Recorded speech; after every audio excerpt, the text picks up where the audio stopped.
La siguiente sentencia de que ya el juez no pierde automáticamente la competencia. Pierde la competencia siempre y cuando sea alegada por cualquiera de las partes.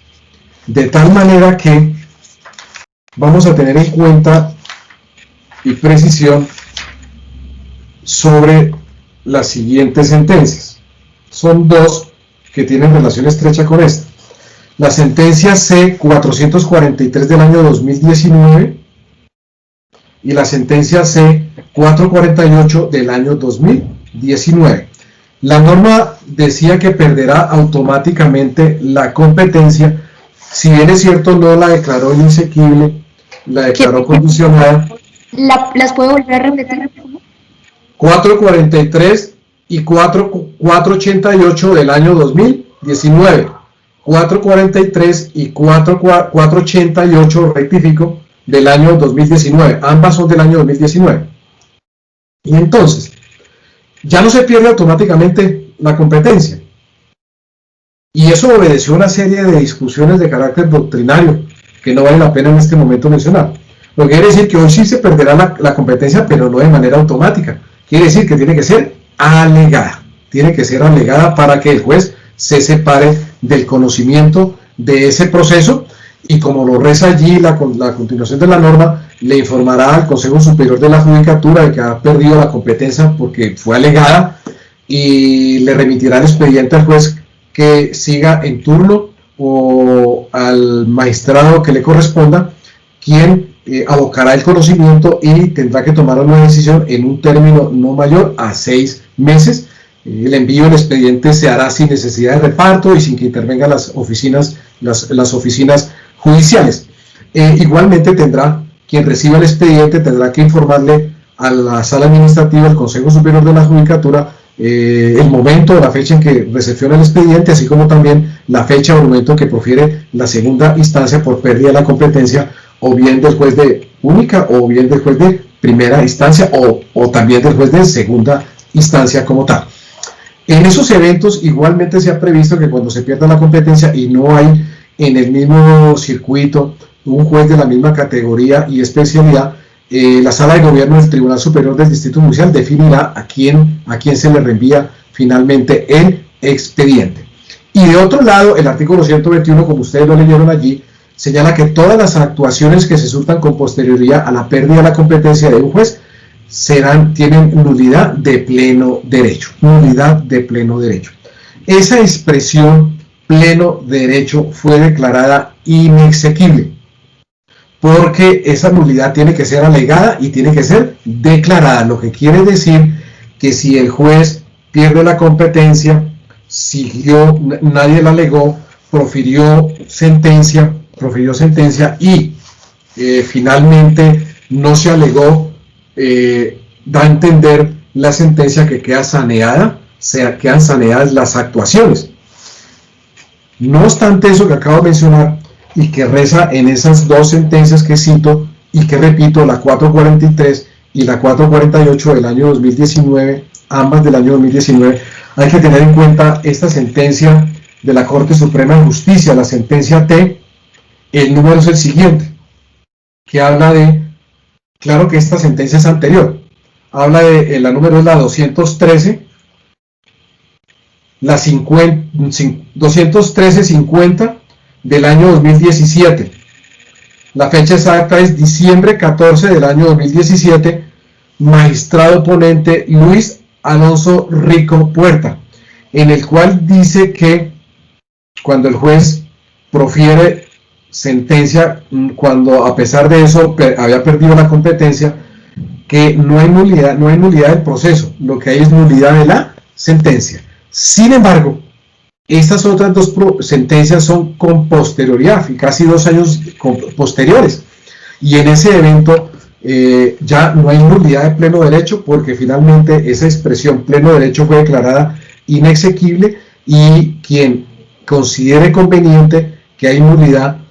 tendrá que finalmente alegada y ser declarada. Entonces, grandes conclusiones allí sobre lo que en este momento estoy terminando de desarrollar, y es que El artículo 120 realmente no establece el término de duración del proceso, simplemente está fijando unos parámetros máximos para que el juez pueda dictar sentencia, ya sea en única instancia, en primera instancia o en segunda instancia.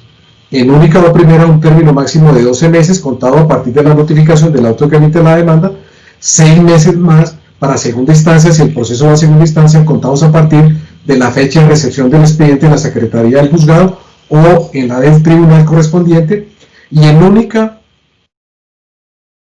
primera y segunda instancia queda la posibilidad de que el juez de conocimiento pueda prorrogar esos términos por 6 meses más. Y igualmente, si eventualmente se llegara a perder la competencia porque fue alegada oportunamente y el juez se separa, porque finalmente si le es alegada, la competencia no se pierde, ya no automáticamente, sino que tiene que ser alegada por los interesados o por el interesado, y pierde la competencia, quien aboque el conocimiento de ese proceso, pues tendrá que proferir sentencia igualmente en un término máximo de 6 meses, lo que quiere decir que ustedes allí tienen los insumos y los instrumentos para que puedan hacer cuentas en dos escenarios posibles, en un escenario positivo, querido y deseado por el legislador, de cuánto finalmente puede, por lo menos a partir de la notificación del auto que emite la demanda, cuánto puede durar finalmente un proceso a partir de allí, o en un escenario pesimista, no querido, ni pensado, ni propuesto por el legislador, qué términos máximos podría ocurrir en cuanto a la duración para poder dictar sentencia, utilizando no solamente los términos máximos, más los términos de prórroga, más los términos que se pueden haber previsto para cuando el juez pierda finalmente allí la competencia. De otro lado, el artículo 121 señala que el cumplimiento de esos términos serán criterios a tenerse en cuenta para la evaluación del desempeño del juez. Sin embargo, sobre ese particular, ese inciso ya ha sido demandado, pero fue declarado exequible de manera condicionada, porque finalmente hay dilaciones que son justificadas y deben entender, en ese sentido debemos ser conscientes y debemos aceptarlo y admitirlo.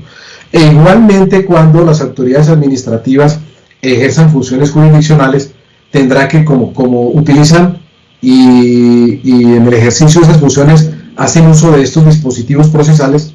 pues igualmente están condicionados a que profieran los fallos en esos términos máximos que se han establecido por la ley, so pena de que si no lo hacen perderán la competencia, y quien abocará la competencia será el juez que fue desplazado, y que fue desplazado porque la competencia inicial a prevención fue asumida por una autoridad administrativa con funciones jurisdiccionales.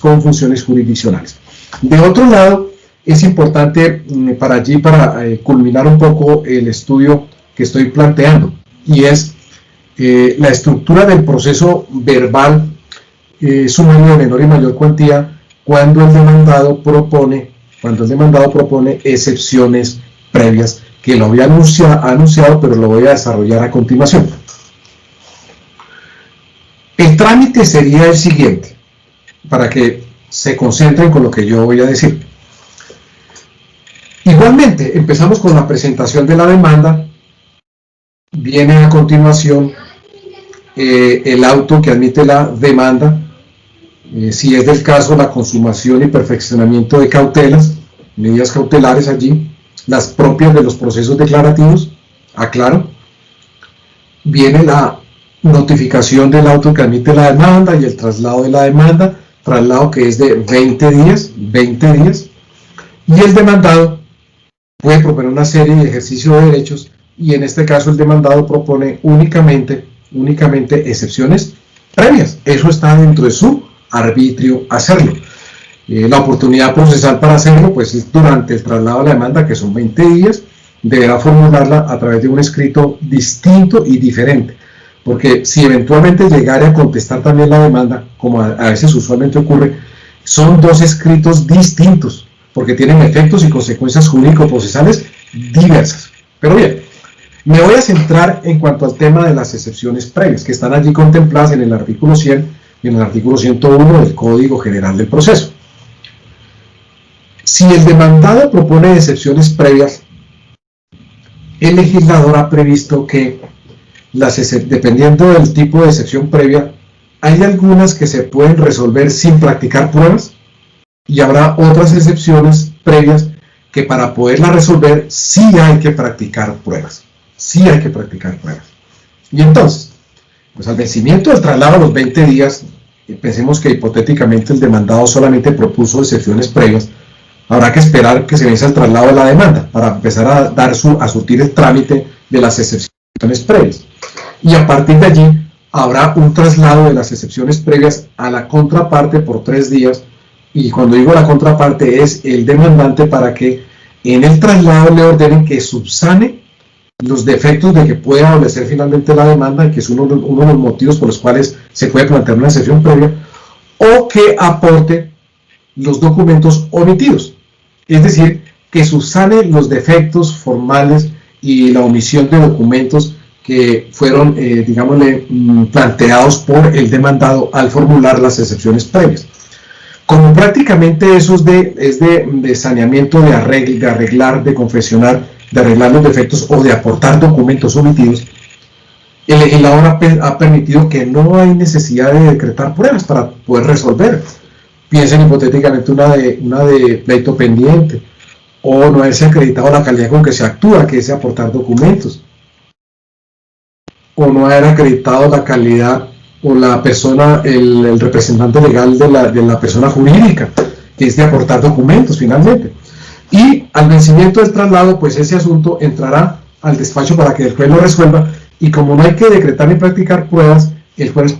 proferirá allí un auto interlocutorio declarando las probadas o declarando la improbada, dependiendo del comportamiento o conducta que haya asumido finalmente el demandante. Por eso tiene 3 días de traslado para que subsane o allegue los documentos omitidos como tal. Pero también se pueden proponer excepciones previas que requieran practicarse pruebas, y ya había citado una de ellas. Es cuando se alega, por ejemplo, falta de competencia. Falta de competencia por el lugar del domicilio de la persona natural demandada, o falta de competencia por el lugar donde ocurrieron los hechos, o falta de competencia porque hay un litisconsorte necesario. Y entonces, para poder tomar esa decisión, para poder resolver esas excepciones previas planteadas, la norma permite decretar prueba testimonial, e inclusive limita hasta el número allí de testimonios, lo que se conoció en épocas anteriores como la tarifa legal de pruebas. Allí son 2 testimonios máximos para tales efectos. Y en ese evento, cuando hay que practicar pruebas, decretar y practicar pruebas para resolver esas excepciones, que para tales efectos existe esa necesidad, el legislador ha señalado que esas pruebas hay que practicarlas en la audiencia inicial, y que como hay que practicar esas pruebas en la audiencia inicial, pues en la audiencia inicial hay que resolver las excepciones previas que están pendientes,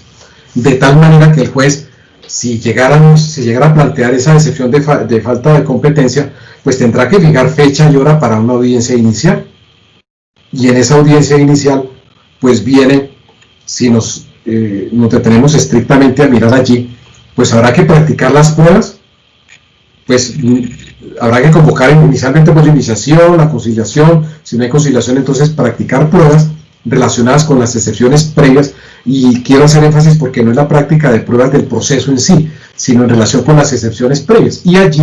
tomar una decisión resolviendo las excepciones previas, que si eventualmente se llegara a declarar probada esa falta de competencia, pues todo lo actuado conservará validez, y el juez tendrá que remitir el expediente al que se considere es el competente. En su defecto, si no prospera la excepción previa, pues continúa las demás etapas allí finalmente de la audiencia, en los términos y en las actuaciones que yo he venido mencionando. De otro lado, uno se preguntaría, ¿será que amerita finalmente que se practiquen pruebas para decidir las excepciones previas en la audiencia inicial? ¿O realmente no se justifica que se adopte ese tipo de mecanismos? Debo mencionar que con ocasión de la vigencia del Código de Procedimiento Civil, era requisito sine qua non para poder fijar fecha y hora para la audiencia única, de esa audiencia única en el proceso verbal de menor y mayor cuantía en la vida jurídica de ese código, que las excepciones previas tenían que estar resueltas antes de llegar a esa audiencia. Y también se había planteado la posibilidad en su momento de que si para decidir las excepciones previas no había que decretar ni practicar, pues sencillamente era de subsanar defectos y aportar documentos, en cuyo caso simplemente previo traslado a la contraparte, que es el demandante, se tomaba una decisión a través de un acto interlocutorio allí, decidiendo si se declaraban prósperas o imprósperas esas excepciones previas, y por el otro lado, si había que practicar pruebas previo traslado al demandante de 3 días, se decretaban pruebas por 10 días, se practicaban las pruebas y al finalizar los 10 días se decidía a través de un acto interlocutorio si se declaraban probadas o no probadas esas excepciones previas que requeríanse para tales efectos practicarse en pruebas para poder tomar una decisión. Pero independientemente de si se necesitaba o no practicar pruebas, las excepciones previas tenían que estar resueltas antes de fijar fecha y hora para la audiencia única, y en la audiencia única se dedican exclusivamente al fondo del asunto, mejor dicho, no a lo procedimental. Pero adicionalmente debo mencionar también que con ocasión del Código de Procedimiento Civil y fundamentalmente con la reforma del año 89, con el decreto 2289 se creó el proceso verbal sumario, y en el proceso verbal sumario en esa época se señaló que cuando se tratara de un proceso verbal, que también era para tramitar asuntos de mínima cuantía y en única instancia, y que también a ese verbal sumario le llegaban los procesos verbales que fueran de mínima cuantía, le llegaban para que se tramitaran por el procedimiento del verbal sumario, las excepciones previas solamente se podían alegar vía recurso de reposición contra el auto admisorio, es decir, el mecanismo era diferente. Mecanismo que fue adoptado finalmente por la Ley 794, si no me equivoco, del año 2003, que reformó el proceso ejecutivo. La Ley 794 que reformó el proceso ejecutivo y eliminó el proceso ejecutivo de mínima cuantía, lo eliminó, acabó con esa estructura y tomó una decisión el legislador sabia para mí en su momento, de que solamente existiera un solo proceso ejecutivo, independientemente si era de mínima, de menor o mayor cuantía, punto, era un solo proceso, una estructura para un solo proceso ejecutivo, como sucede hoy, que como se mantuvo en vigencia el Código de Procedimiento Civil y que se mantiene bien en el marco del Código de Procesos. Y adicionalmente en esa reforma se dispuso que en los procesos ejecutivos las excepciones previas solamente se podían alegar vía recurso de reposición. Hoy,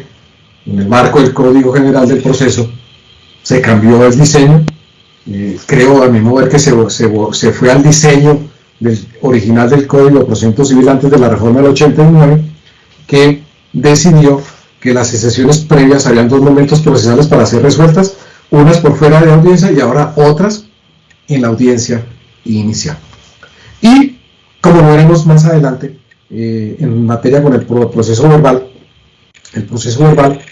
finalmente, verbal sumario, se mantiene que las excepciones previas deben alegarse y resolverse vía recurso de reposición contra el auto que admite la demanda. Ahí estoy dando finalmente 2 o 3 tips para alguno que quiera trabajar ese tema en relación con el mecanismo o la oportunidad procesal para resolver excepciones previas hoy en el marco del Código General del Proceso, si es que consideran que el actual mecanismo no es inmune, porque si están convencidos que eso es lo correcto, pues no vayan a tocar el tema. Uno toca un tema en el cual sabe que ese es un eje polémico y sobre el cual puede trabajar y puede sacar provecho desarrollando un eje polémico. El otro punto en relación es que se pueden proponer de manera simultánea excepciones previas, excepciones de mérito y demanda de reconvención. Y el trámite cambiaría de la siguiente manera, para que tengan allí mente abierta frente a lo que yo voy a explicar a continuación. Esa estructura del proceso verbal sumario, cuando se proponen varios actos procesales por parte del demandado, pues evidentemente habrá que tener en cuenta los trámites que se tienen que surtir ante esa eventualidad. y tendríamos que decir lo siguiente. Mire la presentación de la demanda, la admisión de la demanda,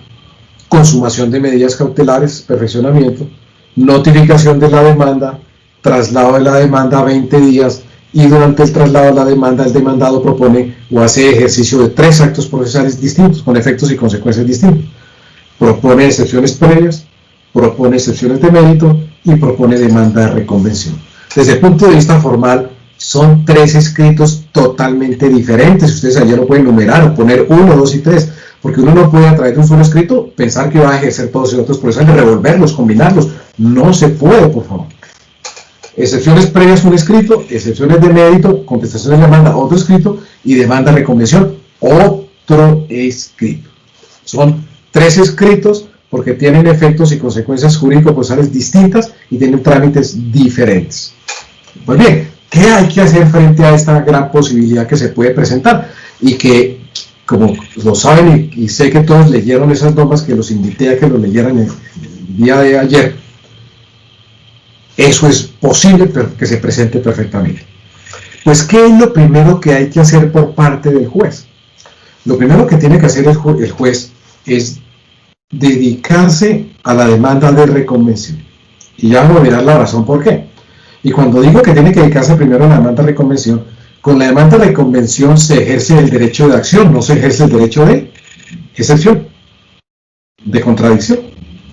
De tal manera que para que la demanda de reconvención sea susceptible de ser tramitada con la demanda inicial, deben de cumplirse una serie de requisitos y presupuestos, que yo simplemente voy a mencionar, pero no voy a explicar porque allí hay tema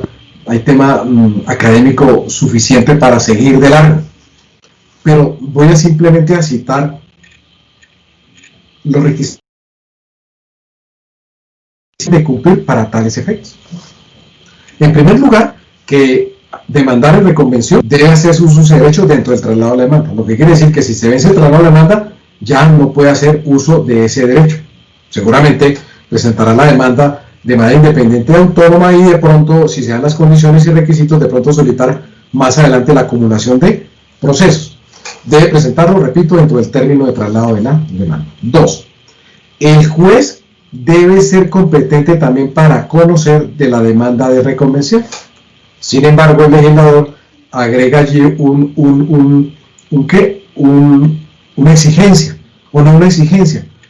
una libertad, yo diría, que de todas maneras se puede reconvenir sin consideración a la cuantía y sin consideración al factor territorial. Tercero, que la demanda de reconvención sea susceptible de ser tramitada con la demanda inicial por el mismo proceso. Y cuarto, que entre la demanda inicial y la demanda de reconvención haya una afinidad, una conexidad, una relación, una atadura entre hechos y pruebas que permitan deducir que hay elementos comunes y que se puede tramitar conjuntamente tanto la demanda inicial como con la demanda de reconvención.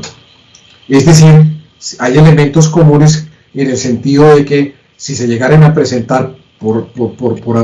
independiente y autónomamente, procedería finalmente la acumulación de procesos. Entonces, hay unos elementos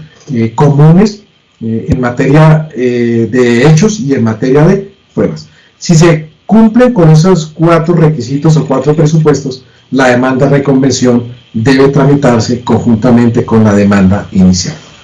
Verificado ello, ¿qué debe hacer el juez? Es decir, yo les dije que el juez se tiene que dedicar a la demanda de reconvención, lo que quiere decir que frente al escrito de las excepciones previas y frente al escrito de las excepciones de mérito, tiene suspendidos sus trámites, los tiene congelados, los mete en el congelador, es decir, los tiene quietos. Y la razón la van a encontrar a continuación. El juez, si se cumplen esos requisitos, entrará a calificar la demanda de reconvención. Si la admite, es decir, tiene que volver a transitar por un camino ya recorrido, es volver a recorrer el camino de la demanda inicial, calificar la demanda,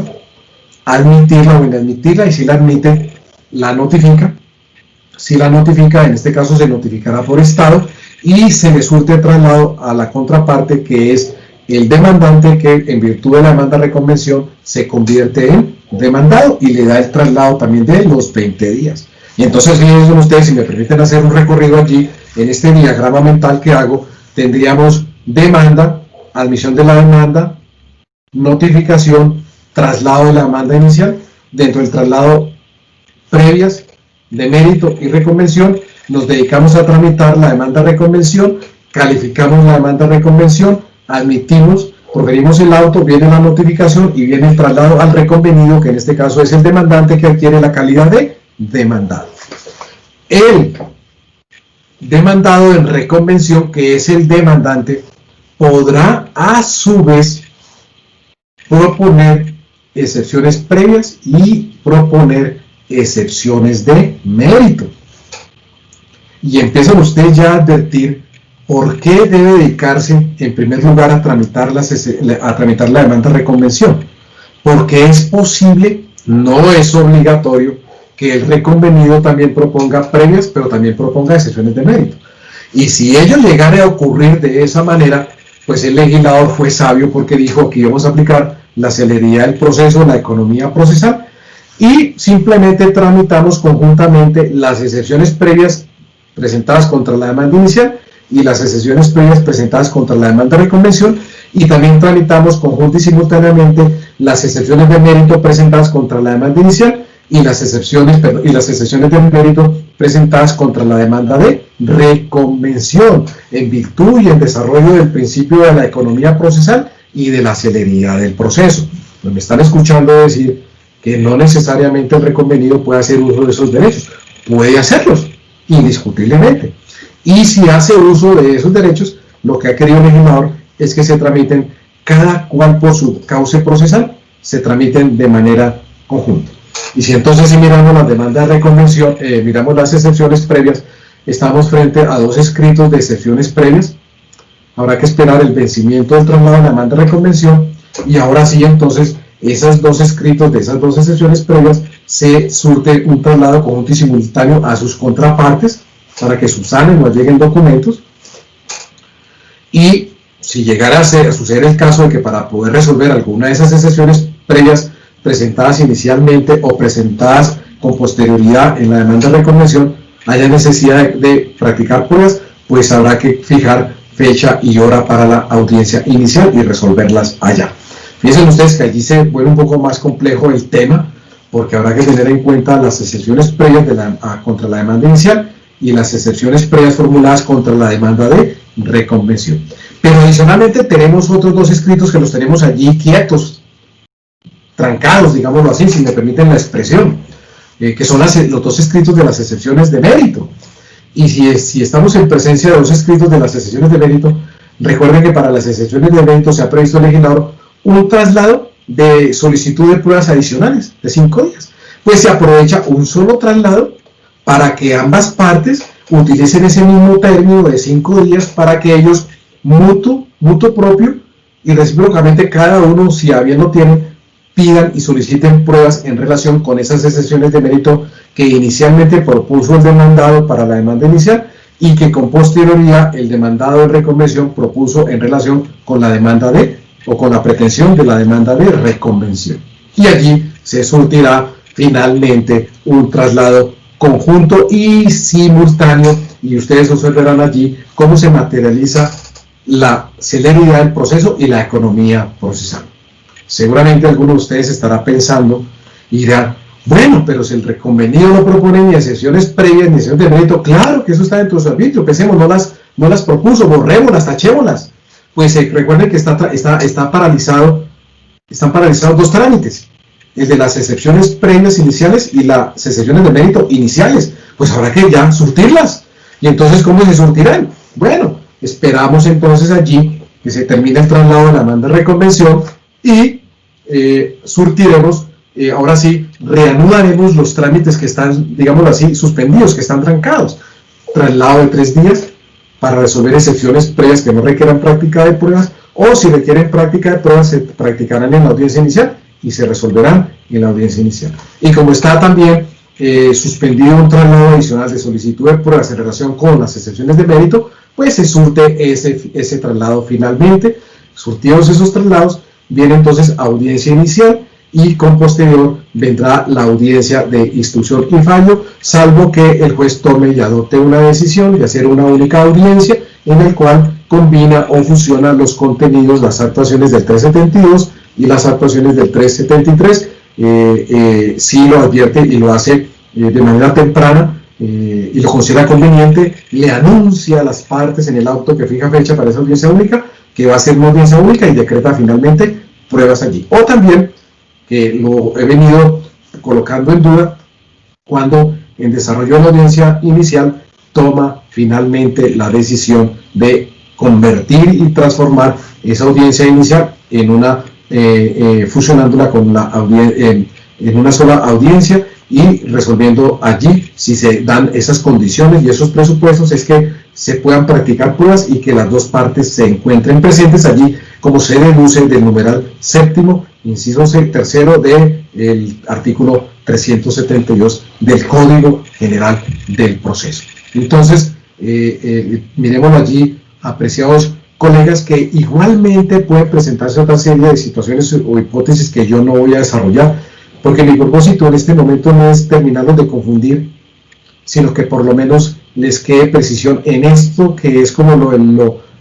puede ser lo elemental, no lo elemental, es lo básico, es lo usual, lo más frecuente, lo que se presenta en la práctica forense, que el demandado proponga casi siempre excepciones previas, como regla general propondrá excepciones de mérito a defenderse, y eventualmente allí se queda la posibilidad de proponer demanda de reconvención. Pero no pierdan de vista también que hay otras actuaciones que se pueden surtir: reforma a la demanda, puede haber un llamamiento en garantía, puede haber un llamamiento de oficio, puede haber una denuncia del verdadero poseedor o tenedor, y en cada uno de esos eventos habrá que tener precisión exacta qué trámite tiene que surtirse antes de que se convoque a la audiencia inicial y a la audiencia de instrucción y fallo como tal. Para terminar, por favor, quiero que alguno de ustedes me ayude, por favor, y leemos en su integridad el artículo 121 del Código General del Proceso y damos uso de la palabra para intervenciones, por favor. Artículo 121, por favor. Duración del proceso.